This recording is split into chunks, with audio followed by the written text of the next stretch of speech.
ભાજપે લોકસભાની ચૂંટણી માટે પ્રથમ યાદી 184 ઉમેદવારોના નામની જાહેરાત કરી। તેમાં પણ ગાંધીનગરથી બીજેપી રાષ્ટ્રીય અધ્યક્ષ અમિત શાહને ભાજપે મેદાને ઉતાર્યા।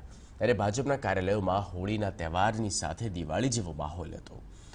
અમિત શાહને ગાંધીનગરથી ટિકિટની ફાળવણી થતાં જુદા જુદા વિસ્તારના કાર્યકરોએ ફટાકડા ફોડી અને એકબીજાને મોં મીઠું કરાવી ઉજવણી કરી હતી।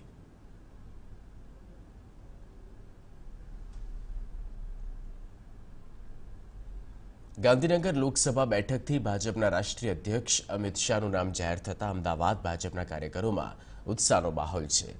અમિત શાહના પત્ની સોનલ શાહ અને પુત્ર જય શાહ પણ ભાજપના કાર્યકરો વચ્ચે પહોંચ્યા હતા અને જશ્નના માહોલમાં કાર્યકરોનો સાથ આપ્યો હતો। ભાજપના કાર્યકરોએ અમિત શાહ જિંદાબાદના નારા લગાવી ઉત્સાહ વ્યક્ત કર્યો હતો।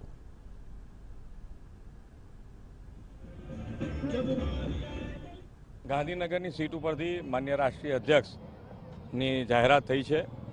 જે પ્રમાણે કાર્યકર્તાઓ અહીંયા ઉપસ્થિત થયા છે, 5 જ મિનિટની ટૂંકી નોટિસમાં બધા જ અહીંયા ઉપસ્થિત થઈ અને જે જોશ અને જુસ્સો વધ્યો છે માન્ય રાષ્ટ્રીય અધ્યક્ષનું નામ પડતાની સાથે જ, તો ખૂબ જ ભારી લીડથી, જેને કહેવાય અકલ્પનીય ઐતિહાસિક લીડથી ગાંધીનગર લોકસભા સીટ ઉપરથી માન્ય અમિતભાઈને જીતાડશે અને આખા ગુજરાતમાં એક જ્યારે રાષ્ટ્રીય અધ્યક્ષ ગુજરાતના હોય અને ગુજરાતમાંથી લડતા હોય તો આખા ગુજરાતને આ જે કાર્યકર્તાઓનો જે જોશ અને જુસ્સો વધ્યો છે તો 26 બેઠક જીતવામાં કોઈ તકલીફ ના પડે અને 26 બેઠકો ભારતીય જનતા પાર્ટી